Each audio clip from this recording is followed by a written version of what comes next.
এই দুনিয়াতে দল অভাব নাই, অনেক দল, কথা ঠিক কিনা? কিন্তু কিয়ামতের ময়দানে দল কয়টা? না, 3টা দল। জোরে বলেন কয়টা দল? এই যুবকরা জোরে বলো কয়টা দল? আমি যা বলবো সবটা, প্রত্যেকটা কথার পিছনে দলিল থাকবে এবং আই ক্যান চ্যালেঞ্জ ইনশাল্লাহ। আপনারা খুব গভীরভাবে গিরা দিয়া রাখবেন অন্তরের মধ্যে। 3 দল মানুষ। আমরা কোন দলের মধ্যে আছি দলটা নির্ণয় করবেন। সূরা ওয়াকিয়ার মধ্যে আল্লাহ বলছেন, সূরা ওয়াকিয়া, আসহাবুল ইয়ামিন মা আসহাবুল ইয়ামিন ওয়া আসহাবুশ শিমাল মা আসহাবুশ শিমাল والسابقون السابقون أولئك المقربون। এই 3 দল এই আয়াতের মধ্যে। এই যে আমরা বসছি আমাদের উপরে চাঁদ, এটা কি বলেন আপনারা? এটারে চান্দোয়া বলছে, এটা উপরে আছে, এটা চাঁদনি, ঠিক না? কিয়ামতের ময়দানে এরকম কোন যাত্রী চাউনি আছে? গাছের ছায়া? কোন শ্বশুর বাড়ি? আরাম করার কোন জায়গা আছে? নাই। সেদিন আল্লাহ পাকের আরশে আজিম ছাড়া কোন ছায়া নাই। আরশে আজিমের ডাইন পাশে থাকবে একটা দল, মা আসহাবুল ইয়ামিন। আমার আল্লাহ বলেন তারা হবে ভাগ্যবান। আরশে আজিমের ডান পাশে জান্নাত, সেখান থেকে তারা জান্নাতে যাবে। কি কারণ? আল ওয়াজনু ইয়াউমাইযিনিল হক। সেদিন প্রত্যেকটা মানুষের আমলনামা পাল্লায় ওজন করা হবে, এটা সত্য। সেদিন যাদের নেক আমল বেশি হবে, গুনাহ কম হবে। আরশে আজিমের ডাইন পাশে তারা দাঁড়াতে পারবে। একটু চিল্লিয়া বলেন না সুবহানাল্লাহ।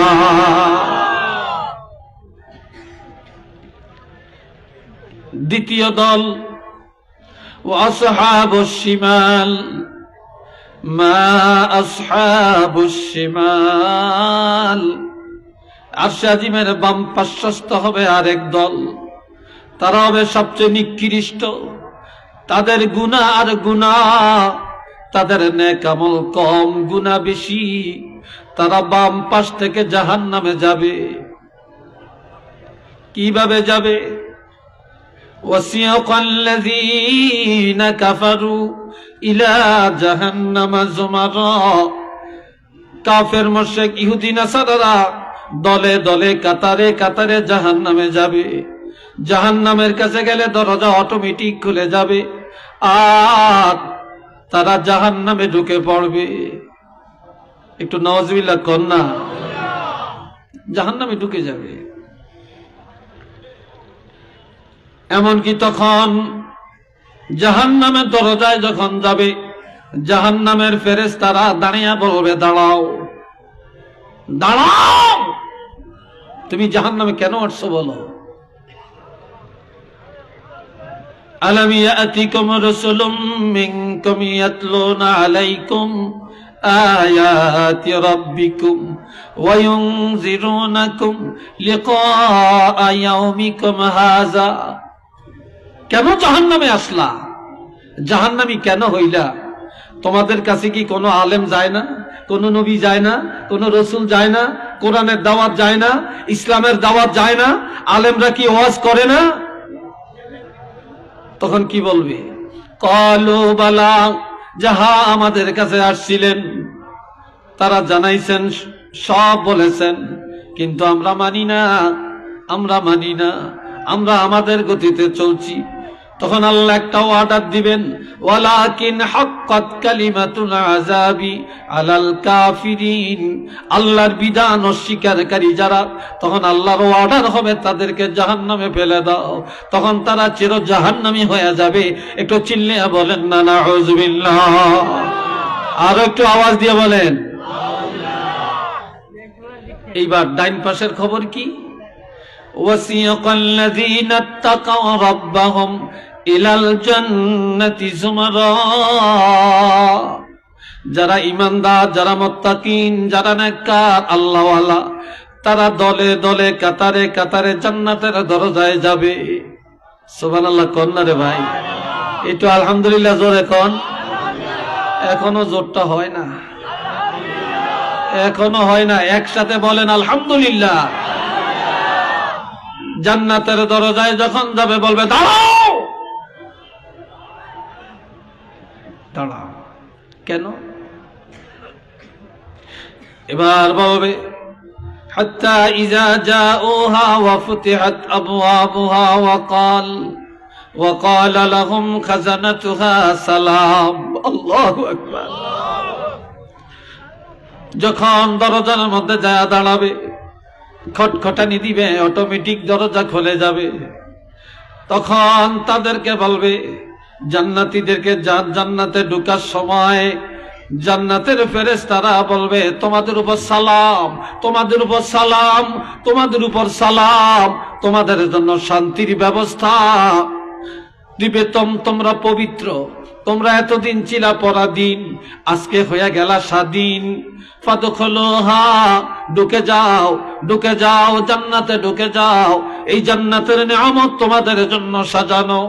ফাদখুলুহা খালিদিন, শুধু একদিন আর 2 দিনের জন্য না, চিরদিন এই জান্নাতে অবস্থান করার নিমিত্তে ঢুকে পড়ো। একটু চিল্লিয়া বলেন না মারহাবা। আরেকবার বলেন আলহামদুলিল্লাহ। এইবার আমি জানতে চাই, আমরা জান্নাতে যেতে চাই না জাহান্নামে যেতে চাই? এটা জোরে বলেন। আমরা জান্নাতে যাইতে চাই কারা? 2টা হাত গভীর জাত আল্লাহকে দেখাতে পারবেন? নারে তাকবীর, নারে রিসালাত। আল্লাহ কবুল করেন, চিল্লিয়ে কোন আমিন। এখান থেকে আমার একটু কথা, আমার কথায় আপনারা বিরক্ত বোধ করেন না তো? হ্যাঁ, বিরক্ত হচ্ছেন না তো? আল্লাহ আমার ভাই, আজ মানুষ আমরা জান্নাতে যেতে চাই, কিন্তু তালাশ করলে জান্নাতের চরিত্র আমাদের মধ্যে নাই। আমরা জাহান্নামে যেতে চাই না, কিন্তু তালাশ করলে জাহান্নামের কাজগুলি সব পাওয়া যায়। কি কথা ঠিক না? জোরে বলেন ঠিক না? সব পাওয়া যায়। আমরা প্রতিযোগিতার সাথে এখন জাহান্নামের কাজগুলো করছি, প্রতিযোগিতার সাথে। এই 2 দলের কথা বললাম, এক দল ডাইন পাশে, আরেক দল বাম পাশে। আরেক দল এরা কে? এই আজকে আপনারা যারা বসছেন আপনারা ভালো মানুষ, স্টেজে যারা বসছেন আমি ছাড়া এরা তো সবাই ভিআইপি পাচ্ছেন। কি কথা ঠিক কিনা? এরা তো নিশ্চয়ই আমাদের চাইতে, আপনাদের চাইতে একটু তো সম্মানী নাকি? এরা ভিআইপি তো, এটা বিশ্বাস করেন তো? যে মানে না, এই 4-5 জনে মানে। কি বলেন আপনারা? এরা ভিআইপি না? والسابقون السابقون أولئك المقربون।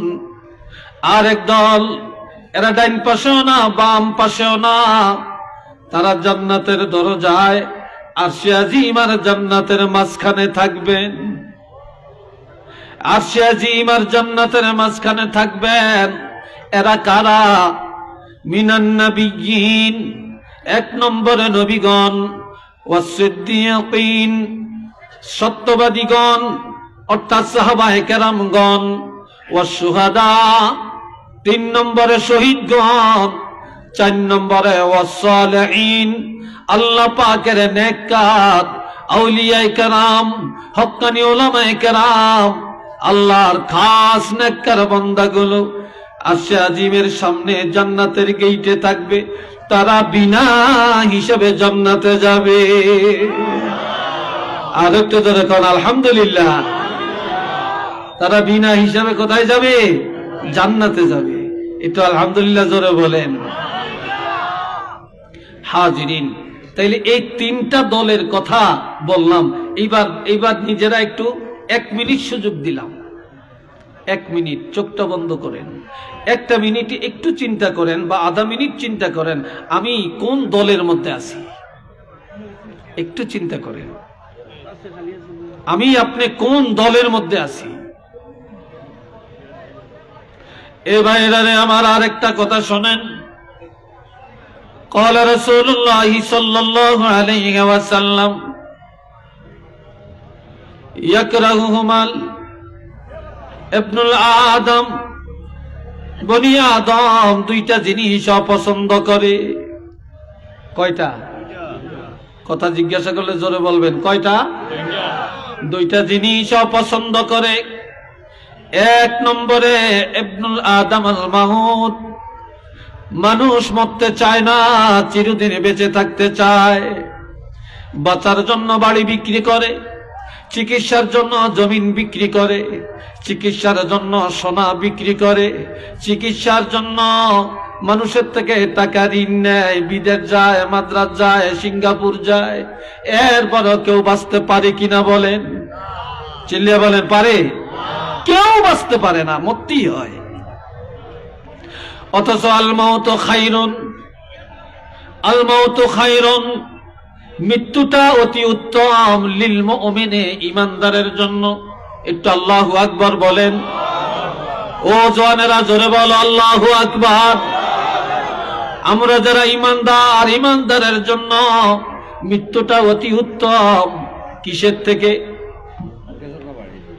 ঈমানদারের জন্য আল মাউতু খায়রুন লিল মুমিনে মিনাল ফিতনাতিদ দুনিয়া, দুনিয়ার ফিতনা থেকে। দুনিয়া যখন ঈমানদারেরা যখন মৃত্যুবরণ করবে, কবরে যাবে, তখন দুনিয়ার ফিতনা থেকে বেঁচে যাবে। আর যতদিন বেঁচে থাকবে ফিতনায় থাকবে, মরে গেলেই নাজাত পেয়ে যাবে। আর একটু জোরে কন আলহামদুলিল্লাহ। আর একটা জিনিস, আস্তে আস্তে, আর একটা জিনিস মানুষ অপছন্দ করে। ইয়াকরাহুহা কিল্লাতুল মাল, মানুষ অল্প টাকা অপছন্দ করে, কম জায়গা পছন্দ করে না। যার টাকা নাই মাইয়া বিয়ে দিতে চায় না, যার টাকা নাই তার কাছে কেউ মেয়ে বিয়ে দেয় না, যার টাকা নাই তার মেয়ে কেউ বিয়ে করতে চায় না, যার টাকা নাই আত্মীয় করতে চায় না, যার টাকা নাই তারে মেম্বার বানায় না, যার টাকা নাই চেয়ারম্যান বানায় না, নির্বাচনে দাঁড়াইলে কেউ লাইক করে না, যার টাকা নাই বাড়িতে গরু কাটিয়ে মেজদানি খাওয়ায়, দাওয়াতটাও পায় না। কথা ঠিক কিনা? টাকা নাই, ভ্যালু নেই। অথচ আমার নবী বলছেন কিল্লাতুল মাল কিল্লাতুল হিসাব, যাদের টাকা কম কিয়ামতের ময়দানে তাদের হিসাব কম। কথা ঠিক কিনা? যাদের টাকা কম কিয়ামতের ময়দানে তাদের হিসাব কম। আর যাদের অর্থ বেশি, কিয়ামতের ময়দানে এই হিসাব দেওয়ার জন্য কাঠগড়ায় দাঁড়িয়ে থাকা লাগবে। কথা বুঝে আসছে? কাঠগড়ায় দাঁড়িয়ে থাকা লাগবে। এই বললাম, আমি আপনাদের কাছে এই কয়েকটা হাদিসের আলোচনা করলাম, কয়েকটা আয়াত নিয়ে বললাম। এবার সর্বশেষ একটা সুসংবাদের হাদিস দিয়া শেষ করব ইনশাআল্লাহ। বলেন না ইনশাআল্লাহ? সবাই মহব্বতে পড়েন সাল্লাল্লাহ।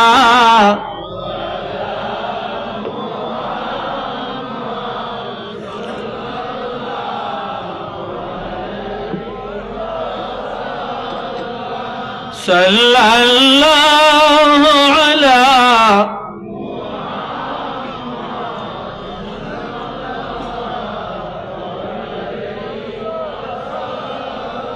জোরে জোরে সাল্লাল্লাহ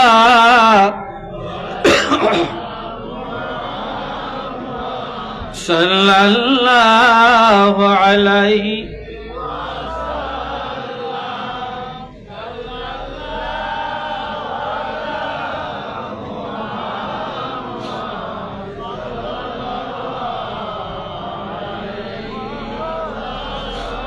मोहब्बत बनी अल्हम्दुलिल्लाह আরেকবার বলি আলহামদুলিল্লাহ আমরা তো সবাই জান্নাতে যেতে চাই কি কর 60টা কাজ বলবো 60টা আমল খুব বেশি না মাত্র 4টা কয়টা জোরে বলেন কয়টা قال رسول الله صلى الله عليه وسلم صلوا خمسكم وصوموا شهركم وادوا زكاة أموالكم وأطيعوا أمركم تدخلوا جنة ربكم أو كما قال عليه الصلاة والسلام আমার রাসূলের সাথে পরমান ইমানদারেরা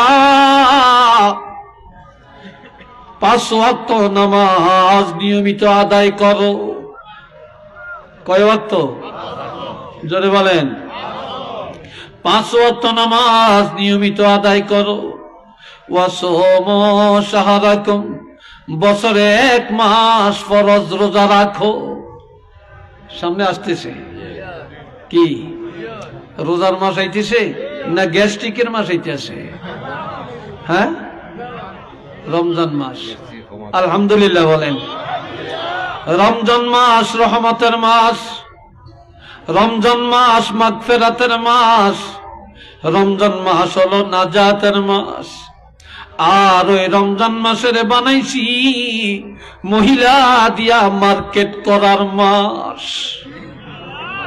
কিরে ভাই কথা ঠিক কিনা আপনারা আমার লগে এক পত্নী হ্যাঁ রমজান মাসে মহিলারা একা মার্কেটে যায় না বাড়ি 7-8 জন 10-12 জন একসাথে যায় আর মহিলারা টাকার বান্ডিল দিয়ে দেয় যাও চাহিদা মতো করিয়া আনো এই কথা ঠিক না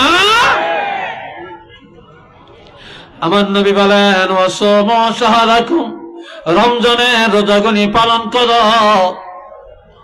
ওয়াদ্দু যাকাত আমওয়ালিকুম ও ধনীরা যদি যাকাতের হকদার হয়ে থাকো যাকাতের উপযুক্ততা এসে থাকে বছরে একবার 1 টাকা পর্যন্ত হিসাব করে যাকাত আদায় করো ওয়াতিউ আমরিকুম রাষ্ট্র যদি কোরআনের রাষ্ট্র হয় ইসলামের শাসন চলে রাষ্ট্রপ্রধানের নিয়ম নীতি মেনে চলো যেই দেশে ইসলামের নীতিতে দেশ চলে না সেখানে আউলিয়ায়ে কেরাম ওলামায়ে কেরাম মসজিদের ইমাম খতিব যেইভাবে কোরআন হাদিসের উপদেশ দিবে এই উপদেশগুলো বাড়িতে যারে আমল করবা আমি রাসূল ঘোষণা দিলাম তাদখুলু জান্নাতা রাব্বিকুম নাই নাই নাই কোনো বাধা নাই কেউ ধরে রাখতে পারবে না তোমরা ডাইরেক্ট তোমাদের প্রভুর জান্নাতের মধ্যে দৌড়ায়া দৌড়ায়া প্রবেশ করতে পারবে এটা চিল্লিয়া কোন আল্লাহু আকবার তাহলে এই কয়েকটা আমল আমরা কি করতে চাই না জোরে বলেন আমরা কি করতে চাই না বলেন আলহামদুলিল্লাহ আমাকে দিছেন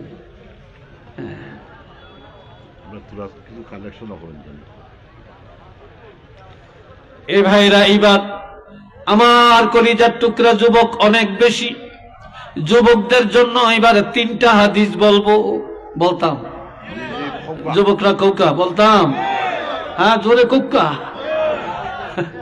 মাশাআল্লাহ আলহামদুলিল্লাহ বলেন আল্লাহ কবুল করেন কোন আমিন আচ্ছা 1 নম্বরে একটা যুবক আল্লাহর হাবিবের কাছে আসলেন এসে বললেন ইয়া রাসূলুল্লাহ ইন্নী আসাবতু যামবান আযীমা আমি বিশাল একটা গুনাহ করেছি ফাহাল্লি মিন তাওবাতিন কিভাবে আমার তওবা আছে কিনা কিভাবে আল্লাহ ক্ষমা করবেন আমি তো একটা গুনাহ করে ফেলছি গুনাহটা কি করছে এটাও হাদিসের প্রথম অংশে আছে এটা আমি এখানে বলতাম না কারণ সবগুলি কথা সব জায়গায় বলা যায় না কথা বুঝে আসছে কিনা যে এমন একটা অপরাধ যে অপরাধের কথাটা এই যুব সমাজে, এখানে বাপও আছেন, এখানে ছেলেও আছেন, এখানে দাদাও আছেন, নাতিও আছেন, চাচাও আছেন, ভাতিজাও আছেন, বড় ভাই আছেন, ছোট ভাই আছেন, লজ্জিত হবেন। এই জন্য ওইটা বলতাম না, তবে একটা মারাত্মক গুনাহ করছে। কথা বুঝে আসছে তো? একটা গুনাহ করছে। গুনাহটা করে বলে, ইয়া রাসূলুল্লাহ, আমি তো গুনাহ করেছি, কিভাবে আল্লাহ ক্ষমা করবেন? এই সময় আজান হয়ে গেল। কি হয়ে গেল? আজান হয়ে গেল। নবীজি মসজিদে ঢুকলেন, নামাজের ইমামতি করলেন। এবার যুবকটা ওযু করে নবীজির পিছনে নামাজ আদায় করলেন। নামাজ পড়ার পরে আবারও বললেন, ইয়া রাসূলুল্লাহ, কিভাবে আল্লাহ আমাকে ক্ষমা করবেন? নবীজি বললেন, এরে যুবক, আমি রাসূল যে নামাজ পড়লাম, নামাজের ইমামতি করলাম, আমার সাহাবীরা পিছনে নামাজ আদায় করলেন, তুমি নামাজ পড়েছো কিনা? বলি, ইয়া রাসূলুল্লাহ, আমি আপনার পিছনে নামাজ আদায় করেছি। আল্লাহর হাবিব বলেন, এই নামাজ এমন নামাজ, যদি নামাজটা আমার পিছনে আদায় করে থাকো, আমি রাসূল বলে দিলাম, আল্লাহ পাক এই নামাজের কারণে তোমার গুনাহ ক্ষমা করে দিয়েছে। সবাই বলেন আলহামদুলিল্লাহ। তোমার গুনাহ আল্লাহ মাফ করেছেন। যুবক ছেলেটা চুপ হয়ে রইছে। রাসূল বুঝতে পারলেন তার ভিতরে এখনো জল্পনা কল্পনা আছে।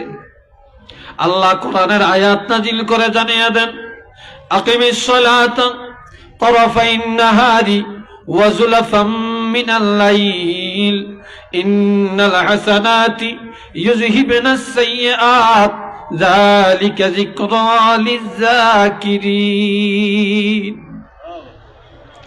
আমার আল্লাহ বলেন, বান্দারে, দিনের দুই অংশে নামাজ কায়েম করো।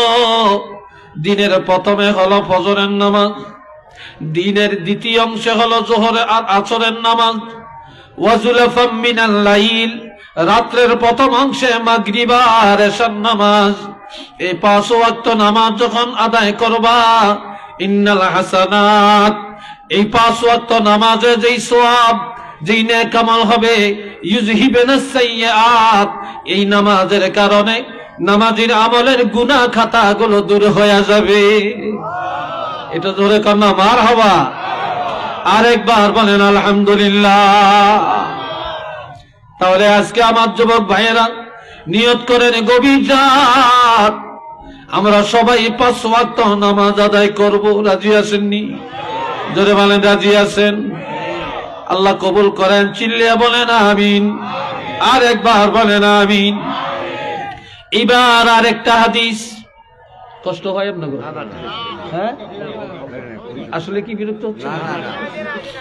আল্লাহর হাবিব রাহমাতুল লিল আলামিনের মিরাজ এই মাসে। কি কথা ঠিক কিনা? রাসূল বলেন, ক্বালা রাসূলুল্লাহ সাল্লাল্লাহু আলাইহি ওয়াসাল্লাম, দাখালতুল জান্নাহ, আমি জান্নাতে প্রবেশ করলাম। ফাসামি'তু ফিহা কিরাআতান, আমি জান্নাতে যায়া কোরআন তেলাওয়াতের আওয়াজ শুনলাম।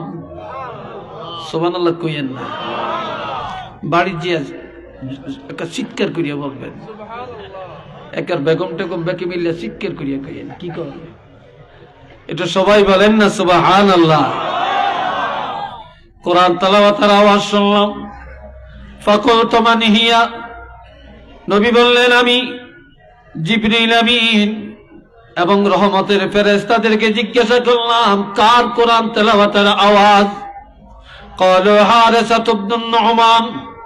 জিবরিল আমিন জবাব দেন, ইয়া রাসূলুল্লাহ, হযরত নুমানের বেটা হারিসা রাদিয়াল্লাহর কোরআন তেলাওয়াতের আওয়াজ শোনা যায়। জান্নাতি কোরআন তেলাওয়াতের আওয়াজ শোনা যায়। তখন নবী আশ্চর্য হলেন, এই কথা বলেন কেন আপনারা? এখানে কথা বলেন কেন? কথার আওয়াজ এখানে আসছে, আস্তে কথা বলবেন। এই ভাইয়েরা, এবার জিবরিল আমিন বলে, ইয়া রাসূলুল্লাহ, আশ্চর্য হওয়ার কিছু নাই। কই, সে তো এখনো মরেই না। সে তো এখনো জীবিত, জান্নাতে তার তেলাওয়াতের আওয়াজ কিভাবে আসলো?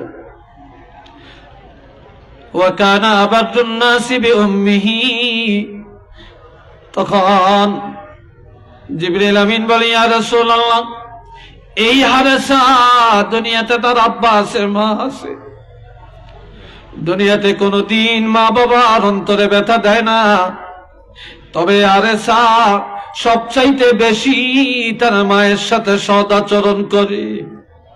হারেসার মা খুশি হয়ে যাওয়ার কারণে, মার সেবা করার কারণে এখনো মরে না, কিন্তু মা জীবিত থাকিয়া খুশি হইয়া সন্তানের জন্য দোয়া করার কারণে মৌতের আগে আগে আমার আল্লাহ জান্নাতের মধ্যে কোরআন তেলাওয়াতের মধ্যে লিস্টির মধ্যে নাম উঠাইয়া দিয়েছে। এটা জোরে বলেন আল্লাহু আকবার। নবী মেরাজ থেকে এসে সাহাবাই কেরামের কাছে মেরাজের আলোচনা করতেছেন। In the main time Haresa হেলিয়া দুলিয়া সামনে দিয়ে হেঁটে হেঁটে যায়। নবী ডাক দিয়ে বলে, আরে হারেসা, জান্নাতে শুনলাম তুমি কোরআন তেলাওয়াত করো, কখন তুমি জান্নাত থেকে আসছো? সাহাবারা আশ্চর্য বোধ করলেন, রাসূল এটা কি বলেন? তখন আল্লাহর হাবিব একটা কথা 3 বার বলেছেন, কাযালিকুমুল বিররু, কাযালিকুমুল বিররু, কাযালিকুমুল বিররু। সৎ কাজের পুরস্কার এটাই হয়ে থাকে, সৎ কাজের পুরস্কার এমনই হয়ে থাকে, সৎ কাজের পুরস্কার এমনই হয়ে থাকে। ওয়া কানা আবাদুন নাসি বিউম্মিহি, এই হারেসা সবচেয়ে বেশি পিতামাতার খেদমত করার কারণে আল্লাহ পাক জান্নাতের মধ্যে তার মর্যাদা বাড়াইয়া দিছে। তাহলে আজকে আসেন, আমরা কি এই আমলটা, এই হাদিসের গুরুত্ব আমরা কি দিতে চাই? আরো জোরে বলেন, দিতে চাই?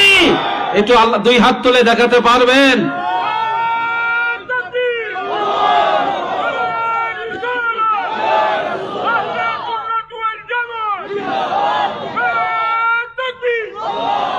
এবার ছোট্ট আরেকটা হাদিস শুনাইতাম, বলেন শুনাইতাম?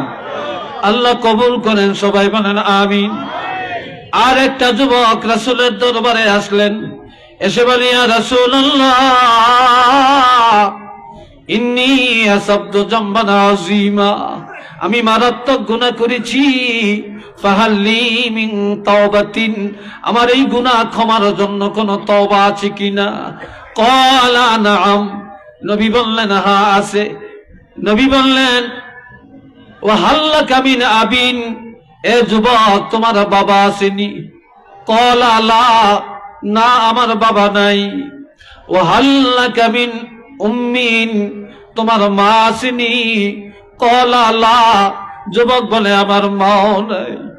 ওয়া হাল্লাকা মিন খালাতিন, এরে যুবক তোমার বাবা নাই, মা নাই, তবে মার বোন একজন খালা আসেনি। খালা বুঝেন তো? খালা, খালা আম্মা কই আর কি আমরা, খালা আম্মা আসেনি। ক্বালা নাআম, যুবক বলে, ইয়া রাসূলুল্লাহ, আমি অনেক দিন হয় বাবা হারাইছি, মা হারাইছি, তবে আমার মার বোন, আমার একজন খালা আম্মা আছেন। রাসূল বললেন, সলিহা, এখনই যাও, তোমার খালা আম্মার সাথে সদাচরণ করো, খালা আম্মা কইয়া ডাক দাও, খালা আম্মার হাদিয়া দাও, খালা আম্মার থেকে দোয়া চাও। তোমার খালা যদি খুশি হইয়া তোমার জন্য দোয়া করে, আমি রাসূল বলে দিলাম আল্লাহ পাক তোমার গুনাহ মাফ করে দিবে। আর একটা যুবকের কথা শুনেন। যুবক এসে বলে, ইয়া রাসূলুল্লাহ, আমি মারাত্মক গুনাহ করেছি, এই গুনাহ ক্ষমার জন্য কোন তওবা আছেনি? আমার নবী বলেন, ও যুবক, হাল্লাকা মিন আবিন, তোমার আব্বা আসেনি? ক্বালা লা, না আমার আব্বা নাই। ওয়া হাল্লাকা মিন উম্মিন, তোমার মা আসেনি? না আমার মা নাই। ওয়া হাল্লাকা মিন খালাতিন, তোমার মার বোন খালা আম্মা আসেনি? ক্বালা লা, যুবক বলে আমার খালা আম্মা নাই।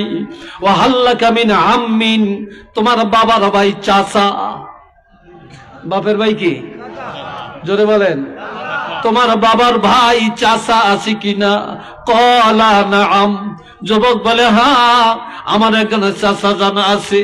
কয় সেলহু, সেলহু, এখনই যাও, চাচার সাথে কোনোদিন দ্বন্দ্ব করবা না, মারামারি করবা না, মামলা করবা না, মোকদ্দমা করবা না, চাচার কলিজে আঘাত দিও না। বাবার জায়গায় চাচা, চাচারে সম্মান করো, চাচাকে ইজ্জত করো। তোমার বাবার ভাই চাচা খুশি হয়ে গেলে আল্লাহ পাক খুশি হইয়া তোমাকে মাফ করে দিবে। একটু আওয়াজ দিয়া বলেন না সুবহানাল্লাহ। আরেকবার বলেন সুবহানাল্লাহ।